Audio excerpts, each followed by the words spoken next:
शुभचिंतक भिक्षु धीरज्योति, राष्ट्रीय महासचिव अखिल भारतीय बोधगया मुक्ति आंदोलन समिति। मैं 2 महीने से दौरे पे था। भारत के अनगिनत राज्यों में मेरा दौरा रहा। बौद्ध धर्म के प्रचार प्रसार हेतु काफ़ी नए लोगों से वार्ता हुई, विचार विमर्श हुआ, परिचय हुआ और यात्रा सार्थक रही। यात्रा सार्थक ही होती है क्योंकि यात्राओं का अनुभव, यात्राओं का अपना एक व्यक्तित्व अलग होता है, बशर्ते कि यात्रा का कोई उद्देश्य हो। मानवतावादी विचार स्थापित करने के लिए, सही दिशा देने के लिए, संसार को जीवन की सच्चाई से अवगत कराने के लिए और सभी मनुष्य का कल्याण हो और सभी मनुष्यों का जीवन कुशल में व्यतीत हो, ऐसा उच्चतम कोटि का मार्ग देने के लिए बुद्ध ने भी आज से लगभग 2600 साल पहले भारत के ही नहीं अपितु भारत के राज्यों के अतिरिक्त अनेकों देशों में धर्म प्रचार प्रसार को लेकर संक्रमण किया और संसार को एक नया मार्ग दिया, जिसको आर्य अष्टांगी मार्ग के नाम से जाना जाता है। 4 आर्य सत्य और पंचशील, 3 शरण।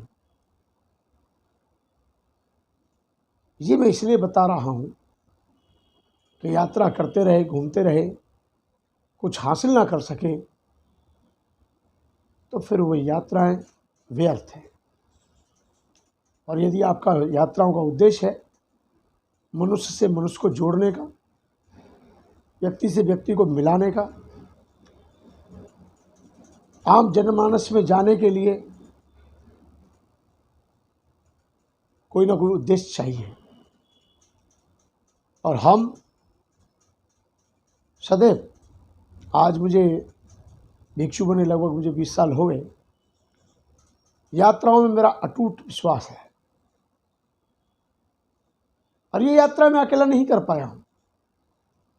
भारत के समस्त राज्यों की यात्राएं, महाराष्ट्र के खास तौर पे 35-36 जिलों, जितने भी जनपद हैं, सभी की यात्राएं,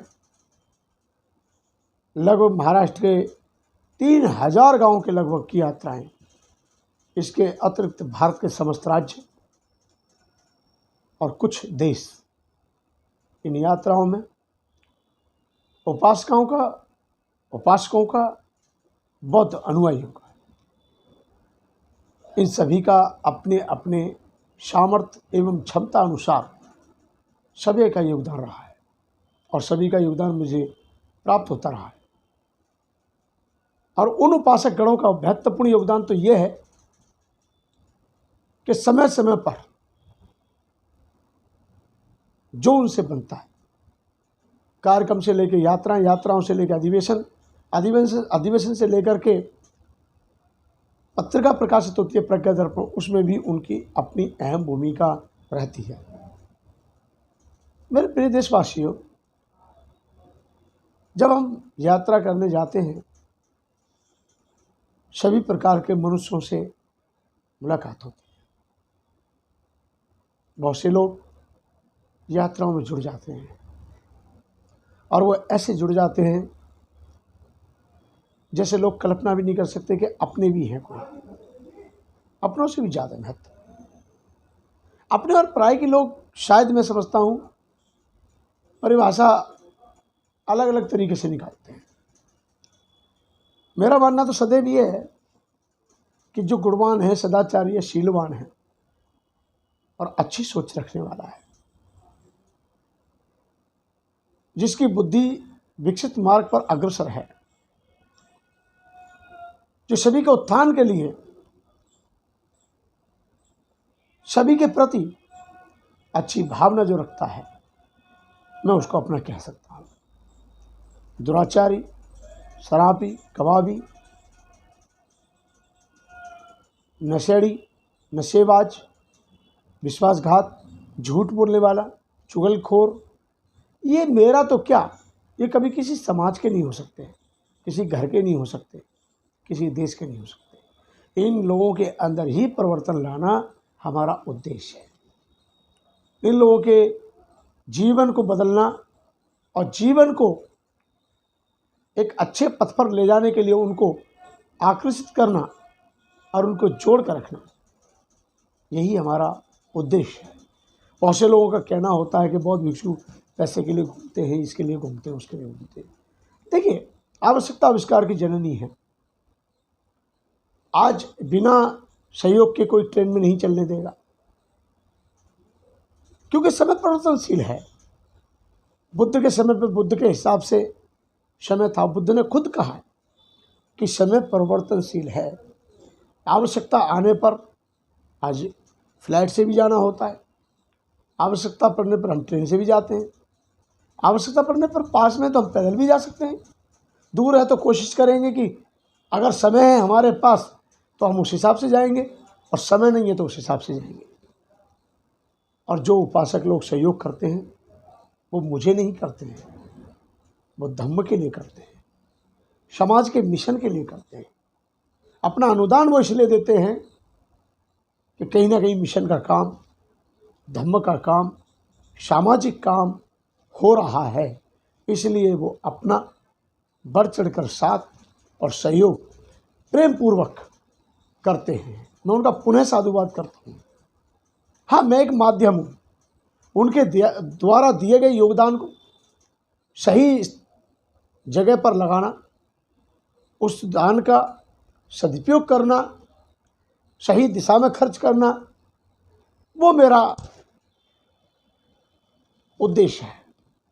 और मैंने शुरू से लेकर आज तक मैं पारदर्शिता पर विश्वास रखता हूँ, ट्रांसपेरेंसी पर। यदि आप समाज के दान का दुरुपयोग करेंगे तो समाज का दृष्टिकोण चेंज हो जाएगा, और समाज के दान का सदुपयोग करेंगे तो भी समाज का दृष्टिकोण चेंज होगा। वो इसलिए होगा जहाँ पहले उनको अविश्वास था, सदुपयोग पाए जाने पर उनको विश्वास होगा। और ये भी हो सकता है कि जहाँ वो सहयोग करते चले आ रहे हैं, जब वो देखेंगे कि मेरे दान का दुरुपयोग हो रहा है, मेरे सहयोग का दुरुपयोग हो रहा है, मेरी भावनाओं को मेरी भावनाओं को दबाया जा रहा है, कुचला जा रहा है, मेरी भावनाओं का अपमान किया जा रहा है, मेरी श्रद्धा को अपमानित किया जा रहा है, तो वो जहाँ विश्वास था वहाँ उनके मन में अविश्वास शुरू हो जाएगा। तो मेरे प्रिय धम्म बंधुओं, आपकी आस्था, आपकी निष्ठा, आपकी श्रद्धा और आपके सहयोग के बिना अधूरा है सभी काम, चाहे धम्म का हो, समाज का हो, मिशन का हो।